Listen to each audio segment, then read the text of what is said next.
it's just flowy. It's gonna flow. Exactly. And we're live. We're live Sundays at 7. Hello. With a special guest, Nicole O'Brien tonight. But before we get into that, we'll have Jessica do her Well, thing. hold on. I'm sharing the video first. Sunday Okay. at 7 with Michael. There you go. It pops right up now. And Nicole. Where are you on my list? Hold on. Nicole O'Brien, right? Oh, why is it not coming up? Okay. I'm going to tag you, Nicole, so that it. Okay. And then we have a new mission, a revised mission statement that I'm going to you. So everybody listen up. Revised mission statement. Oh, God. Thanks, You Mike. guys are the first to hear. First to hear it right now. Greater Waltham Recovery Solution mission is to connect those with substance use disorder to recovery treatment services. Additionally, we offer scholarships to safe and effective sober living, educate the public through community outreach, and help veterans access premier quality treatment. Boom. Our organization embraces cultural diversity and is inclusive of every race, religion, sexual orientation, veteran status, socioeconomic background, disability, and age group. I love it. There it is. I love the new mission statement. I love it too. I think it's awesome. Big shout out to Linda Powell. Thank you for, helping us edit and change that. So that was amazing. Thank you, Linda. And thank you to everybody who's been coming to our Boxing for Fitness, Boxing for Recovery, Greater Waltham Recovery Solutions Saturday mornings. Yeah. We've been raising money for our scholarship fund here at Greater Waltham Recovery Solutions. Great turnouts every week. Actually, Jessica is getting very impressive. I am. On the myth. She's I mean, I wouldn't want to take a punch from her. She's she's killing it out there. She started off not really knowing what she was doing, and now she's like a pro out there. So anybody could do it. Anybody, if I can do it, anyone can do it. And Mike put me through the pain train. Pain train, yep. To burn it out the last round, you got to go extremely hard. So listen, beginners are welcome. It's for a good cause. You're going to gain a skill. You're going to get in shape, and you're going to help support recovery services for people in need. Saturday mornings, 8 a.m. Please send me a message if you want any more information about that. And let's get on to our show. So we have Nicole O'Brien here, and speaking about how our mission statement said, safe, reliable, sober living from Ruth's Way. Nicole, how you doing tonight? Good. How are you? Good, thank you. So Nicole, like all of us here, all of our, people who usually tune in, everyone who tunes in has been impacted by substance use disorder in some form or fashion, either directly or indirectly. You're hard pressed to find people that haven't been affected by this epidemic, this disease. So can you tell us a little bit about your story and how addiction has impacted your life? I have addiction all through my family. And I was married to an alcoholic for 7 years, but I wasn't supposed to be the alcoholic because I was the one who had to hold everything together while everyone else fell apart. I was that person. Right. And then at some point I realized that, maybe I am an alcoholic. I was bringing some women to an AA meeting for a program, and after the second meeting I brought them to, I turned around to one of the meeting and I says, I think I'm an alcoholic. This sounds like me. Right? And she turned around and said, you think? And that's when I started to realize, but my recovery started a full year before I was able to put down alcohol. Right. Wow. So I got saved. I was born again, and healing through a lot of the pain and suffering that I was going through, that I had been through my entire life. And a year later, I was able, by the grace of God, to put down alcohol and pills. And I started going to AA, went to some NA meetings, some smart recovery meetings. Nice. And my life really, it just continues to improve.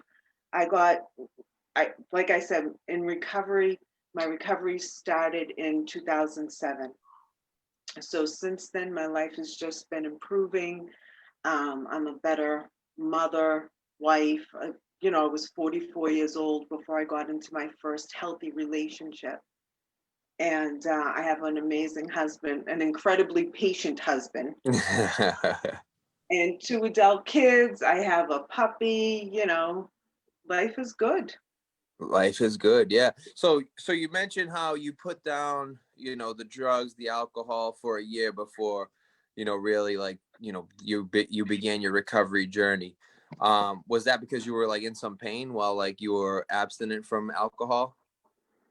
My recovery started because I was in so much pain from the alcohol, from the pills, from destructive relationships, Right. anger, resentment. I was looking back now, I was that stereotype of, like, when you think of an alcoholic, control freak, miserable, blaming everyone, always the victim. That was me.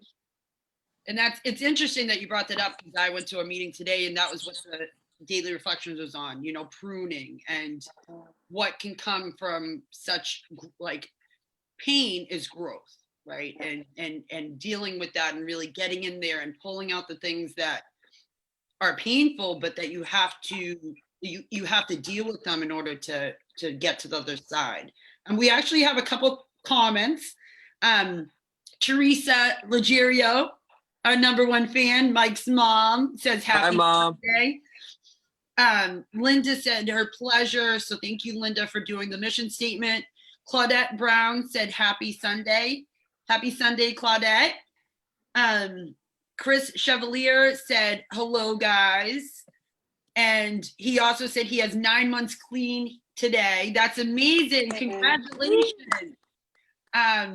Linda, one of my favorite people, or one of our boxing members. Oh, Linda, let's go. She's Linda, improving. I know we didn't get the chance to practice today. She said, hi, buddy, and then hi, Mike. So Linda says Hi. hello. She's amazing. Someone who we were having this conversation with too about, pain and all that stuff. So thank you, Linda, for tuning in. Michael Cuddle said hello. Hello. What's Hi, up, Mike? Michael. And Alonzo said, hi, guys, checking in. Hi, Alonzo. It's amazing to think of where we were 3 years ago to now, Alonzo. So thank you for tuning in. And anyone's questions, comments, anything, please comment it here. And when we got a second, I will read them, and we'll get your questions and comments answered and acknowledged. So Nicole, how did you do it? Was his treatment part of your story, or did you just, find your way in the halls and do it that route? No, I've always been able to put alcohol, and this is one of the reasons why I didn't realize I was an alcoholic, because I was able always to put it down for a period of time, but I didn't realize that I was substituting chaos, Right. codependent relationships, destructive relationships for the alcohol. And Right. then I just always went back. It was always, I was mad, happy, sad, whatever the emotion was, it always involved a drink. Right. I love when people talk about, the manifestations of alcoholism that make us alcoholics, and not the drink, because it's not about the drug. It's not about the drug that I take. It's about where the drug takes me. And the manifestations that come about, because like I can get high off anger, I can get high off rage, I can get high off codependency, high off lust, high off, whatever it is that's going to allow me to escape the harsh pain of real life. In my life, in my mind, whatever helps me, gives me some relief from that, is like what makes me an addict. You know what I mean? Those band-aids we use to try to escape real life. So I love that you talked about the behaviors. I think that's so crucial. Yeah, and some of the behaviors, I thought were healthy. I was a fanatic at the gym, and I was, about to go into bodybuilding competitions. Yeah. And I was with my kids, obsessed with my kids because it was easy to focus on them and, all of that. But, after I put them to bed at night, the vodka came out, the rum came out, Right. and, that that was my secret life, or what I thought was my secret life. Right. Until my son was 13 and he came out of school and he had to go see his counselor in school, and he told the counselor, his mother's a drunk. Really? Wow. And I said, why would you ever say that? I Right. work 6 days a week. I own my own home. Yeah. I own my own car. Like, why would you say that? The 12 margarita parties I was having a month should have been a clue, but Yeah, sign. Yeah. I kind of missed that part. I know, because we sometimes have such a hard time in what the picture of what an addict, an alcoholic is supposed to look like and it's supposed to be. And we, whether it's through a meeting, through, whatever way is the way someone gets sober, but we think, oh, I'm not as bad as that person. I can't be an addict. I can't be an Right. alcoholic. Like, I'm not that bad. So how can I have a problem if I haven't? Okay, but they're not yet. And not everyone's story is the same. But like Mike was saying, and you were saying too, the pain's the same, right? The pain of why, whatever substance it is, alcohol, drugs, anything, sex, anything, why we're trying to escape something and trying to fill some void. And that's something we all connect to, even if we have different differences. That's Yeah. right. So tell us a little bit about Roots Way and how Roots Way came about. So years and years ago, I used to go down. So I'm from Boston. I'm from East Boston. And I would go downtown all the time. That's what kids from East Boston always did. We hopped on the blue line and went down to the Commons. And I would just see the devastation. And I really didn't understand about it that much because I was so young. But I would see the devastation that addiction had on people. And in my mind, it was all alcohol because I wasn't, at 12, I wasn't aware of drugs. But by 13, I was running wild on them. And I just saw the devastation. And then about 2009, I started volunteering at a program in Saugus. And I saw that the women, after they left the program, they didn't have a safe place to go. There Right. weren't that many safe, quality, sober houses for women at the time. And they would go home, which was most of the time a terrible decision. Right. And then they'd end up back, they'd pick up shortly after going home. So it took me, I started the nonprofit in 2014. I started it in 14. We didn't open the house until 2016. Okay. And then, we've just been going ever since. So I actually have a question from Claudette Brown saying she's checking in about holistic methods. Mm-hmm. So when you're saying you're checking, so if you can give us a little bit more information, are you checking about different types of holistic methods, or so I'm not really sure what her question is. She just said she's checking in about some holistic methods, if either one of you have. Yeah, I mean, if Claudette wants to send me a message, I could probably talk to her, one-on-one about, different modalities that are of the, holistic side. But there's so many: yoga, Reiki, energy healing, meditation, refuge recovery. Well, it used to be refuge recovery Dharma. So there are many. So just, send me a message or send the page a message, and we'll give you a list of some resources for that. Insight Timer is a great meditation app, and it's free. So, and they have meditations on anger, addiction, fear, anxiety. They have 5-minute meditations. They have 2-minute meditations, and they also have like 20-minute, 2-hour, however long you want to meditate for. And hopefully that answers your question. And Michael Cuddle said, the pain and it filling a void. Yep. So that's exactly it. We're trying to fill a void and that pain with substances. And that, I believe, is all the comments right now. So one of the things that we do in the house, we're concerned about the whole woman. not just about, her not picking up alcohol or other drugs again. It's, we check on the women with behavior, accountability is really big in our house. I emphasize with the women all the time whenever I need to have a redirection meeting with someone, honesty will go a lot further with me than what you think I want to hear. That's right. Yeah, that's right. If someone can start getting honest, that's important in our recovery.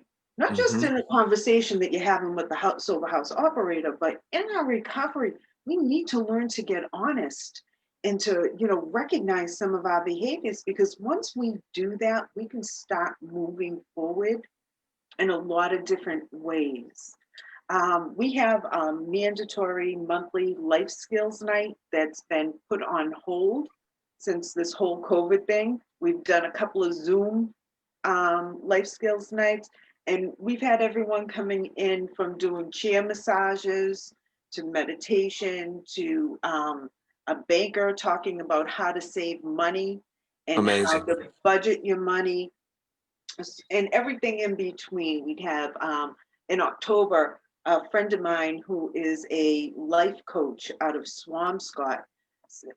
Stephanie's an amazing woman, and she's spoken at the house before, and she's going to do a Zoom meeting for us to talk about, how to take care of the whole person, how what we eat affects us, affects our minds. Are we getting enough sleep?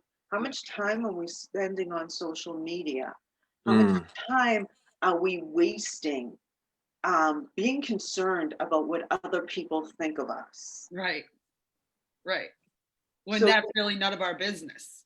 exactly, I learned that a long time ago. It's so hard. I've learned it, but I still have not accepted it. So I love the I mean, I love all of that, to be honest with you, but I love the life skills coaching that you guys are doing at the house. So were you having like someone come in, like a life coach come in to teach that, or? So she's coming in for our life skills night in October, and she's going to talk to them about, how to set up healthy goals. She's going to talk about SMART goals and how to establish them. I've already been working every 12, 16 weeks or so. I have the women update their goals, their recovery goals. So we review them just to check where they are. It helps people to recognize, wow, look what I've done already. Because a Amazing. lot Yeah. of times we think, oh, what I haven't done, I'm supposed to be here, I'm this age, I'm supposed to have this or that. Right. And it's not about that. It's learning to be okay where we are today. And I think that what's so hard with that too is, because we've lost so much time to our addiction, or at least I know I have.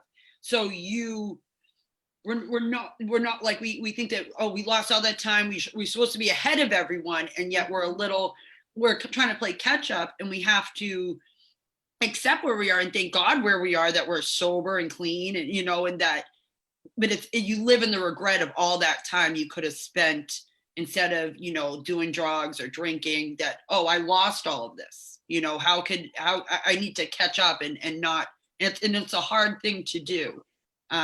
So Chris Albano said the legs of the operation, love you. That's right. Service. And he said he knows a few girls that went through Ruth's Way. So I guess fill us in a little bit on what Ruth's Way is too, because I don't know if we said that, like if it's a male house, female house, if it's a 12, like give us some information on that, because I don't know unless I was interrupting when you were saying that. So we have a sober house for women in Lynn. We have recovery coaching. We have life skills classes. I teach at different organizations, whether it's life skills or recovery coaching. And it's just about helping women get well. I'm sorry, go ahead, Michael. No. I thought you were finished. Keep going. Sorry. It's just, working with both men and women. Men can be so easy to work with at times, especially as a woman. I mean, I'm a bossy woman, So for me to go in there to a men's program and be like, this is what you're going to do, bah, bah, bah, bah, bah, that works. But with women, man, we need to negotiate everything. And we come with all this, and not that men don't have these concerns or issues too, but women more so. We're more emotional. Yeah. And so we're worried about our kids. We have the guilt, and men do too, have the guilt and the shame about our kids. But women, we handle it differently. And so it's, if we can help women get healthy, we can help families get healthy, help neighborhoods get healthy, and help communities heal. Absolutely. And sometimes we forget that, especially, I had 2 women in the house last night. Both breathalyzed positive for alcohol. Yeah.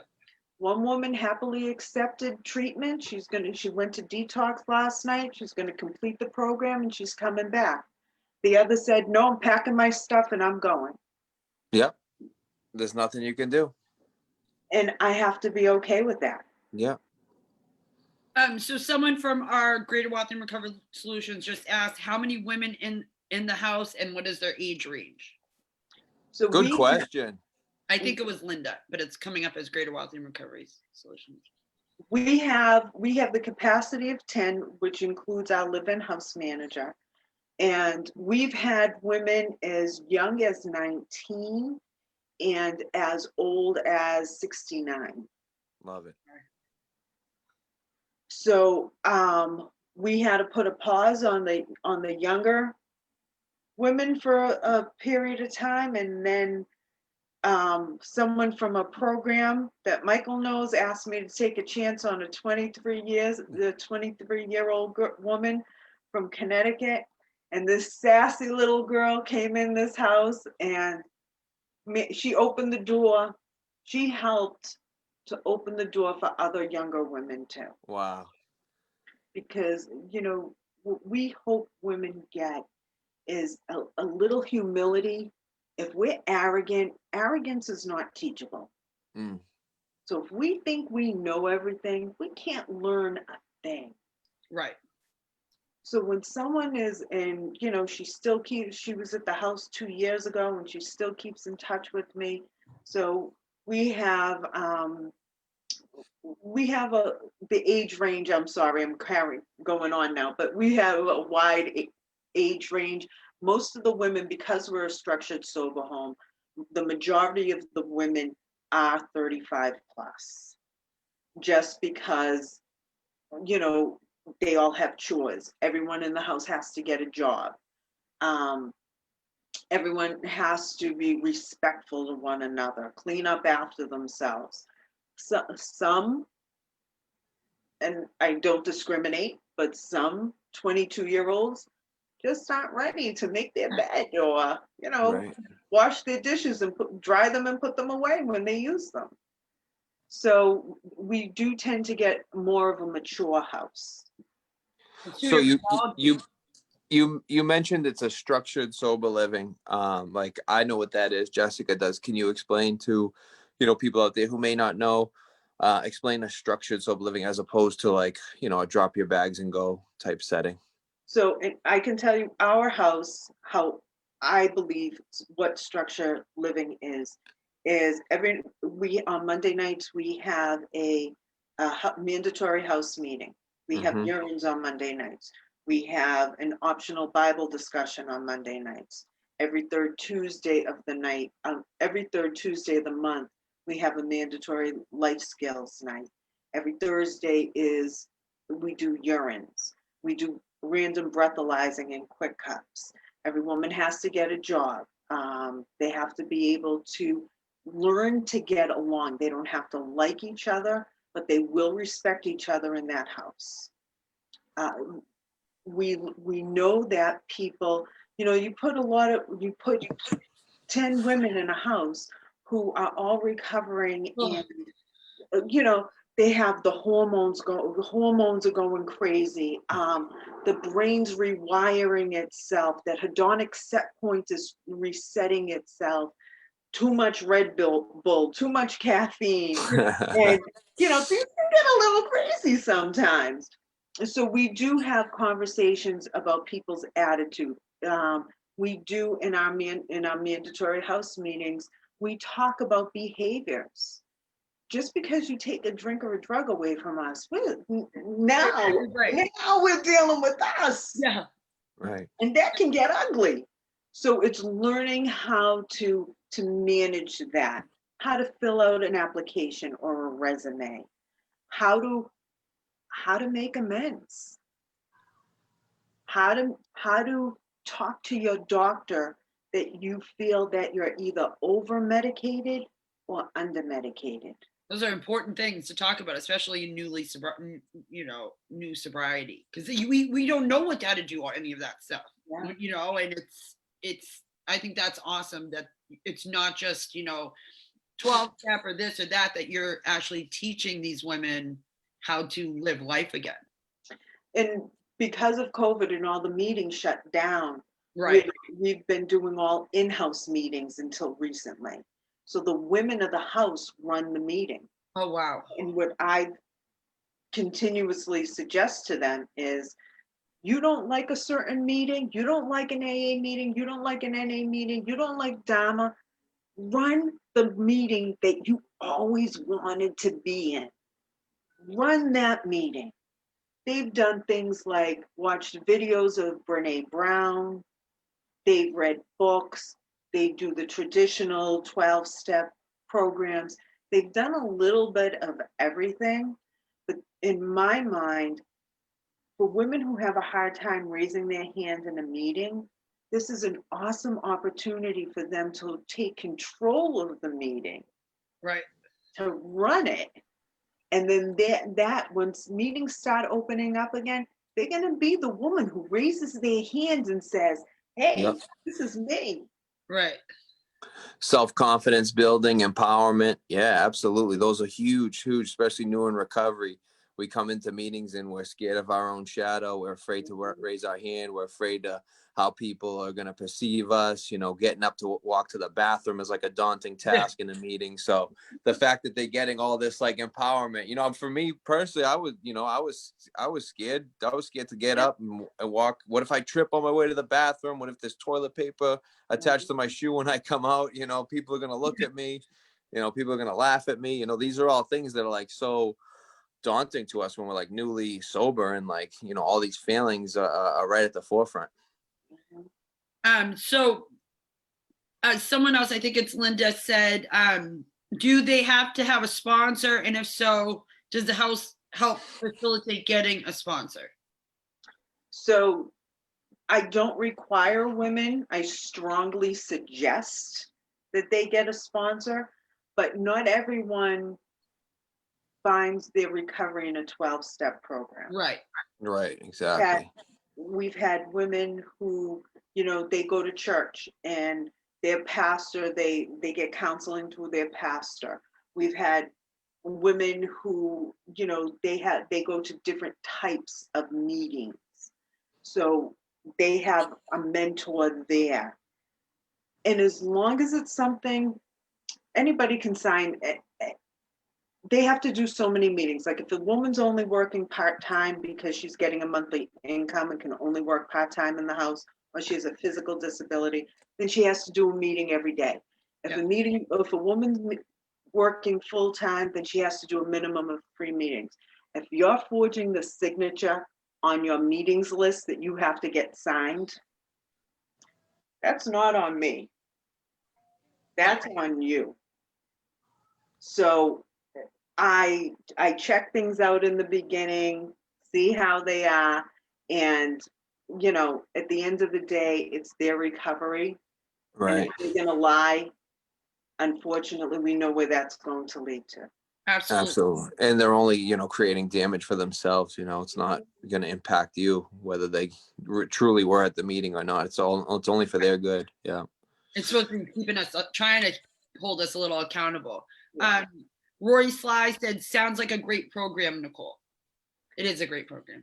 Thank you, but it's not a program. We're a sober house. Yeah. So we don't offer a program sober houses and, sober houses are supposed to be independent living in a structured environment. I promote my house as an independent living in a structured family environment because some of the women do become so close. I have a woman who left the house 3 years ago. She still calls me every couple of months, and until COVID, we were going out to lunch occasionally. But MASH is the Mass Alliance for Sober Housing, and I'm one of their trainers, and I'm also on their ethics committee. So that's one of the reasons why I jumped in and said we're not a program, because when we do our trainings, and I just taught a class for them last week, we really emphasize that it's independent living. We're not a program. Right. If someone isn't able to at least be able to be somewhat independent, then they need a program, not a sober house. That was a great way, the way you differentiated the two. That was perfect. And not every sober house is the same. And just because it's a sober house doesn't mean it's MASH certified. And just because it's MASH certified doesn't mean that things are done the right way. So if you know of a MASH certified house that's not doing the right thing, please, I'm asking you, let MASH know. Because MASH, the reason MASH even exists is to hold sober houses accountable so that we can we can be at a minimum standard. So right. we're asking people, we're offering people to live in a house that we would live in. Right. If you want to live in that house, why would you expect anybody else to? Right. Exactly.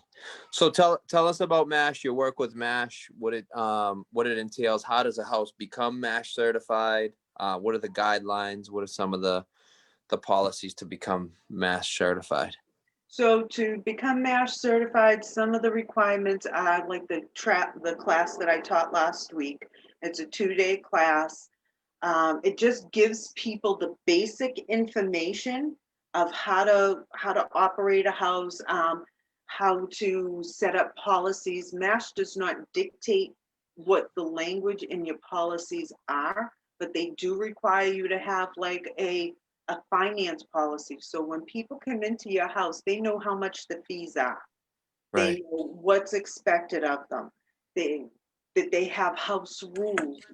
Every sober house needs to have written house rules, a written medication policy, personal property policy, so that there's no misunderstanding and everything is upfront.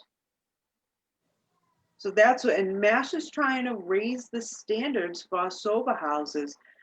There are some sober houses out there that, there's one that I know of, and, the person, he does a lot of damage to the women in his sober house.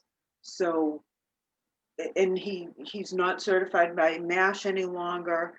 None of his houses are, but he's still operating. Right. And so anyone can do. And so what would, so I know of, many good, reputable, safe, sober livings that aren't MASH certified.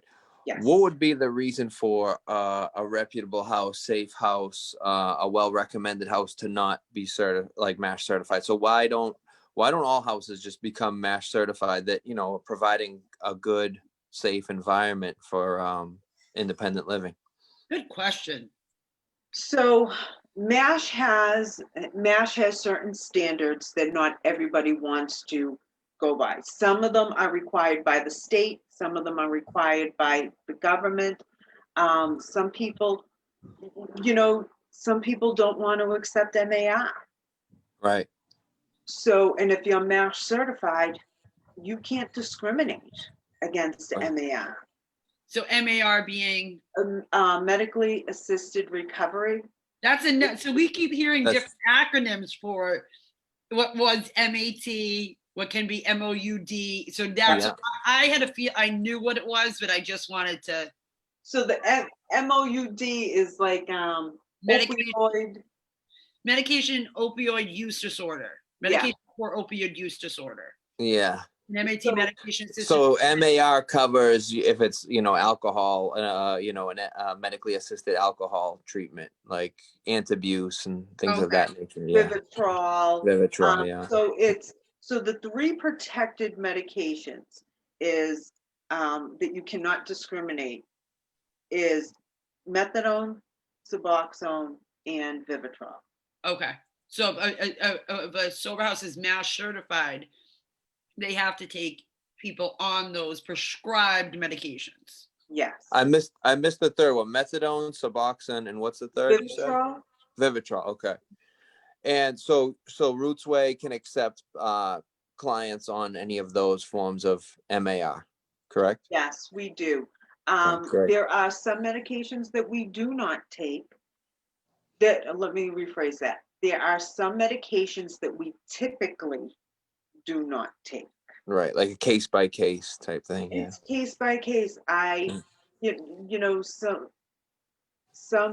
Some woman came in, and when I looked at her application, she was on high dosages of 4 medications, and the bedroom's on the 3rd floor. I was concerned she wouldn't be able to make it up to the 2nd floor, Right. being on those medications, the amount. Right. And her case manager advocated for her. They both came to the house. She presented well. She did not present as if she was under the influence, and she moved in. I love that.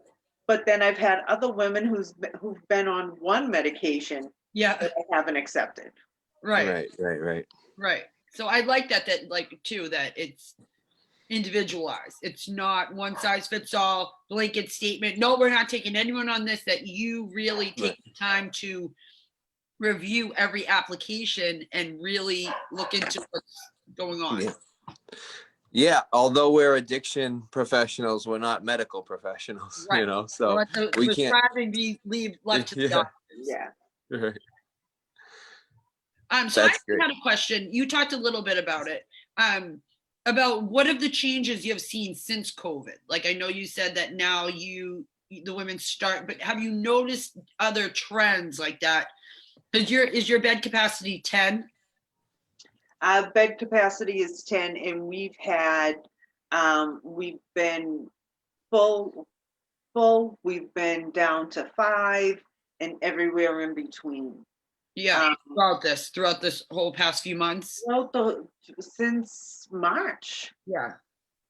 And at first we weren't getting anyone. Yeah. Just because they weren't being accepted into detoxes, or they weren't being released from detoxes or programs. And we're all still trying to figure it out. I've seen the rate of reuse increase drastically. Mm. And I'm hearing that throughout the community, from other sober home operators, from other people I'm connected with in the community.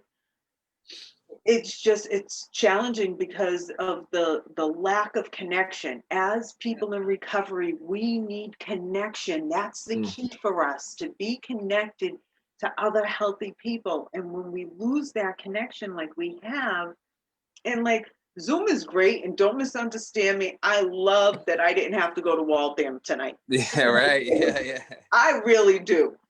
Yeah. But for someone who's trying to make that connection, especially new in recovery, it's hard. And it's, you're going through the first month in recovery is just everything. Getting out of bed sometimes is just a challenge. And then to have to sit on a Zoom meeting when you have the attention span of a squirrel. Yeah. Right. And that's where we are. That's where we are. I'm Yeah. still there sometimes, having the attention span of a squirrel. So I get, I can't even, but being in detox, we're told, go to meetings, when we, like before COVID, go to meetings, get out there, do this, and there's none of that, right? I mean, now things are slowly starting to happen again, but what are you supposed to say to someone? Oh, go and isolate, sit at home by yourself, where you used to use, where you used to drink, and sit on a computer. I didn't even have a phone, a smartphone or a computer. How do we, that has to be so challenging. And, Mike's favorite line, what is it? The opposite of addiction is connection. Is connection, yeah. Is I love connection. that video too. Yeah, Johan Hari. Johan Hari, Yeah, yeah. I show that every time I teach a Recovery Coach Academy. Yeah. But we also, like, there was no IOPs for a while. Right. Or I'll just telehealth, yeah, which is difficult. Getting an appointment for a mental health counselor, getting an appointment with a LADAC. It's all been so challenging for everyone. Yeah. And even like, so when women come into our house, unless they have a job, is like the second they walk out the door, they have to go to an IOP. Well, that's out the window. That's out So there. Yeah. now I have all these women, and the two women who we used yesterday, with the two women in the house who are not working, who are not going to an IOP, and who are just sitting around the house in their head all day. Of course, they're gonna pick up. Right. What Well, Go ahead. sorry, go ahead. I was just gonna say, what are their options? Like, what do you do with yourself? Right. Well, I always think like, the most like healing thing we can get out of like recovery is a purpose, right? If we have purpose in life, like, I stopped using and I stopped, and I entered recovery once, like I found a purpose for myself. And like, that's why I never found a reason to use, again, since I found recovery. And like without purpose, like, you're sitting home, you don't have a job, you feel bad about yourself. You're already feeling like that self-centeredness that's the core of our disease. So like you're in your room alone, filled with self-centeredness, trying to figure out the world's problems on your own. Yeah. It's like, it's not a good place for addicts and alcoholics to be. No, like we've been saying, COVID is our addiction's dream, being connected, being full of fear of the unknown, fear of not being in control. The world's has turned upside down. And I've seen people in my own, meetings that have gone back out after, I'm not talking about a year or 2 years of sobriety, that this has caused people to go and find I don't want to say an excuse, but it's easier. There's people that weren't alcoholics before COVID who are now drinking alcoholically because the world is just gave them a big fat reality check of unknowns and things to be scared of and afraid of and fearful of. Tara Shannon said, Nicole, I love you. Nicole's part of my journey. I stayed at her sober house for 14 months. Love you, Mikey Legs and Nicole. Love you, Tara. Love you, Tara. That was so nice. She's the best ever. That's awesome. Tara came to the house and she was one of those women that just, man, she got it. Yeah. She just got it. And look at the work she's doing now and how she's helping people. Yeah. And that's the power in recovery. Like, my responsibility is to give opportunity, provide structure, encouragement, and support. Boom. Hold women accountable. What you do with that, that's on you. Right. But look at her today. Giving it away. She's giving it away every day. Yep. And Anna Measy said she's a squirrel, or I don't know if she was laughing at me saying I'm a squirrel, but she said I'm a squirrel with the funny emoji. So I'm hoping you're saying you're a squirrel. If not, please feel free to laugh at me. I love it. It's fine. And I think and then Linda had said taking responsibility for your recovery. Love it. Talking about how you don't force feed the women anything, about having a sponsor, signing slips, that it's on them. To hold them accountable. When I first opened the sober house, the Bible studies were mandatory because I got sober through God. I figured that's the way everybody's going to get it. I went to AA. This is the way. And it was holding people back from coming into the house, and it was holding people back from getting well. I was having coffee with a woman who was a leader in some church, and she said, I am completely against you making the Bible studies mandatory. Wow. I was offended. What do you mean? Like, this is going to save them. They're going to get healed this way. And she said, Jesus didn't make anybody listen to him. How can you force somebody to listen? Ooh. Ooh. Oh. That next week, it became optional. That's amazing. So you had like a moment of clarity. A teachable when moment. she said that. Yeah. You know, Wow. you could have said, no, this is my house. I'm going to do it my way. Bible study's now going to be 3 times a week, me and you know, you could have said. Listen, and the old me would have said that too. Exactly. Right. Thank God for recovery. Thank God, because that just showed you that, okay, maybe, you know, I can pivot, you know, because if we're not, what is it, adapting, we're not changing. I think that's in some Disney movie. That might We'll go with it. If we're not adapting, we're not changing. Or maybe Dr. Strange said it. Someone said it.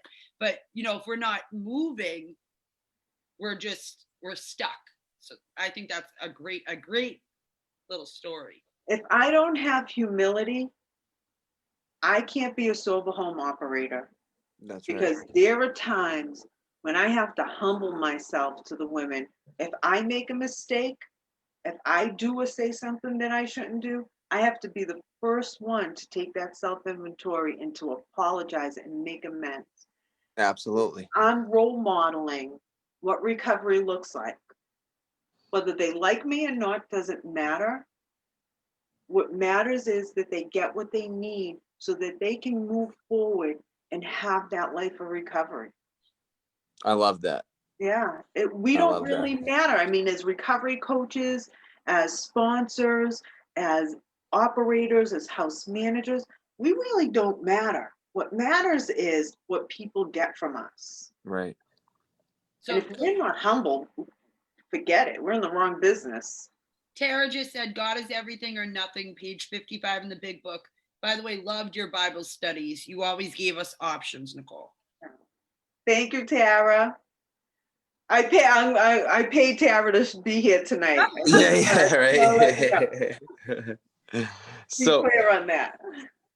So operating this, you know, a sober living and being, you know, in the trenches on a day-to-day basis, where do you find your passion? Where does your passion come from to wake up and, you know, guide these women and like be that, you know, silent leader and silent, you know, person who they're looking up to on a day-to-day and be humble enough to know when you're wrong? Where does the passion come from?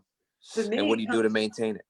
For me, it comes from God. I have to spend time with God every day because this can be so hard sometimes that there are plenty of days when I just like to shut it down, rent out the house as apartments and call it a day. Because running a sober house is hard work sometimes.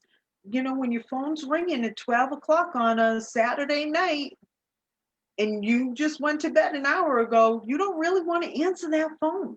Right. You don't want, you don't, the ungratefulness sometimes of people, the pettiness, all that stuff that comes with people who are new in recovery. Especially women. Oh, well, listen, I've worked in men's programs too. So. Yeah, we do it too. But they just say, just saying, you know. Yeah. But you know, it's hard work, and for me, without God, I can't get out of my own way because recovery's hard, life is hard, and for me, it's the only way I can make it through the day. So I wake up early in the morning, usually between 4 and 5:30. I read the Bible for an hour, and then I start my day. Discipline's the key. I'm trying. It's hard though. It's hard. Yeah, you sound like you got it going on. I started waking up at 7 on a Saturday for box. She said 4 to 5:30. That's pretty disciplined. What the? That's really good being disciplined. Get up at 7 o'clock. That's really early.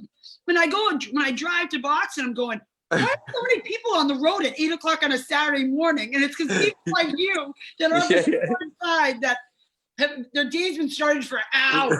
It's just hours, yeah. They're ready for lunch. I slept until 7 o'clock today. I was like, oh, I'm so refreshed. Yeah, right. I slept until 11 and I still wasn't refreshed. Oh my 11, God. that's wild. I had it was painful. I was sore from boxing, that's why. That's right. Sleep well too. Come see us Saturday, 8 a.m. No need for melatonin. Right. So tell us about the engagement center. What's the engagement center? So the Engagement Center is part of the Boston Public Health Commission. It's right on Mass Ave. It's actually behind the men's shelter on Mass Ave. And it's a place where they accept people any and all conditions. They have bathrooms. It's a safe, warm place to go in the winter or to get out of the heat in the summer. They have computers there. They have telephones there. They can, connect you to resources like A-Hope and PACTS, which are two phenomenal programs that the Boston Public Health Commission offers. It's a place where people can just like find some rest. Awesome. And what are you how are you a part of the engagement center? I worked there for 1.5 years. Okay. And then I was working at Woods Mullen Shelter. Okay. Oh, okay. Yep. So I worked there after I worked at the Engagement Center. And it's just with the Boston Public, in my opinion, what the Boston Public Health Commission is trying to do there is just what the name is. Engage with people, right. to hopefully that they'll want recovery and, to love on them unconditionally, and Absolutely. hopefully they'll find their recovery. And that's Yes, I mean, some of these people haven't had a conversation with anyone and God knows how long, just so them to have someone to be able to embrace them and engage with them, it's called the Engagement Center, is just amazing, because sometimes they go forgotten, and people just forget that they're around, and they don't engage with them, they don't speak to them, they just walk by them, they just look at them as just like they're nothing, which they're not. But I'm saying this is how people stigmatize people that are down in that area. You hear it on the news too lately, that COVID has brought even more people and more, because like we said, detoxes weren't taking people, or different things, and you hear about how it's even gotten worse than it has been. What do you think that needs to be done that could help assist with the extra people that COVID has brought? Or do you think the Engagement Center can handle that many extra people that need and are seeking services? I think it takes a community. The Engagement Center, it's a great place, but it's not going to fix all Boston's problems. Right. Not all Mass Ave's problems. It's not going to fix. And it's great how the businesses in Newmarket support the Engagement Center and support PATHS and A-Hope to try to help to keep people safe. Absolutely. And that's what I mean. Dead people are not going to recover. Right. Let's see, a couple comments. Oh, my mom said, what about 5 a.m.? Yes, you know what time I sleep. I don't know if that was a joke at me. Yeah, because she gets up at 5 a.m. to go to work every morning. Oh, okay. So God bless you, Mom. We know when you sleep till 7, it's a huge deal. Anna Measy said, love you guys. Happy to hear you. Needed it right now. Valid grounding points being made. Losing my purpose was tough. Got to keep myself busy. Definitely not waking up before 9 a.m. I hear you on that, Anna. But starting the day with something positive and spiritual sounds like a great idea. Absolutely. Tara said, I promise, guys, this is the last post. It doesn't have to be. You can talk to. Keep talking. We love it. An interactive conversation. She said, because of Nicole, I got certified as a sober house manager through MASH training that Nicole took me to, and the recovery coach training you did. Forever grateful. Nicole's always helping and giving. I was honored to share my testimony with Nicole at the shelter in Boston. That's amazing. So Tara took the manager's training from MASH that I taught, And so she is, if anyone's looking for a good sober house manager, Tara may be your woman. She's the one. She took the I taught a Recovery Coach Academy class. She took that.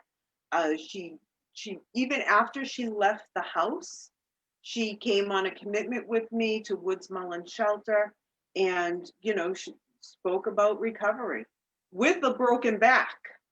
Oh yeah, I remember Wow. that. Wow. Dedication, commitment. That is dedication.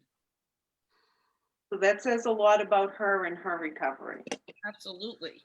So we're about to wrap up. So how does one go about entering Ruth's Way? How do they go? How's the referral process work? Who do they contact? What levels of care do they come from? So they can come from any level of care. We, again, typically don't take women off the street. They need to come from a program, Right. or a detox. We have a website. It's ruthswayforwomen.org, and that's ruthswayforwomen.org. We have a Facebook page. We have a Facebook group. One of the board members has us on Twitter. I can barely handle Facebook. And I think we're even on Instagram. I don't even know what they are. Nice. But yeah, anyone, you can just look us up. My email is ruthswayforwomen@gmail.com if you have any questions, or you can email me, or my phone number is, can I put it in the chat box? You can put it in the chat box, yeah, and with the website too. That would be cool. Okay, so That's a great idea. So, I can only send it to you, Jessica. Do you want to we can put it on the Facebook video. Oh, in the Facebook video, yeah, that'd be the best to do. Yeah. Website on our page. We'll send it to our page, and Kim can post it onto our page. Our social media superstar, Kim G. See, we all need one of those. They're important in our lives. They're so important. They are. Please, she is so organized, and she's doing. I don't know. I don't think she can watch it because she's up north, but she is on it though. She is on it. We love and thank you, Kim, for everything. So, well, thank you very much, Nicole. Ruth's Way is an amazing sober living for women. I've always heard great things about it. I used to refer people there all the time when I worked at another treatment center. So thank you for being there for the community. We need women sober living, safe, reputable sober living for women. So your program, well, not your program, but your house is a necessity for women. And thank you for all that you do. Jessica, the revised mission statement. Okay, hold on. No, I gotta find it. Hold on. It was in my text or something. Hold on. Okay, so for the revised mission statement, thank you, Linda. Oh, we should go through our team. So founder, Julie Bunch. Julie. Assistant director. I'm sorry, director. Director, right. Director, right. Julie Bunch. Assistant director, Deb Moore. Woo. Mandy McGowan, Kim G, Linda Powell, The Wolf, Richie Evans, and me, Michael, and myself. That's Thank you guys. No, you weren't finished. Sorry. No, I was finished, but I was just. Do you want me to read it now? Yeah. Right now. So our revised statement. Thank you, Linda. It's Greater Waltham Recovery Solutions' mission is to connect those with substance use disorder to recovery treatment services. Additionally, we offer scholarships to safe and effective sober living, like Ruth's Way, educate the public through community outreach, and help veterans access premier quality treatment. Our organization embraces cultural diversity and is inclusive of every race, religion, sexual orientation, veteran status, socioeconomic background, disability, and age group. Boom. Thank you, Jessica. And please reach out to us. We provide quick access into treatment. and we're helping people day to day. So please reach out to us if you're having trouble getting a bed in detox or CSS or any level of care. We can connect you in a quicker manner, more seamless manner. And please don't forget, as always, leave the world a better place than you found it. Good night, Good everyone. night, everyone. Bye. Bye, Nicole.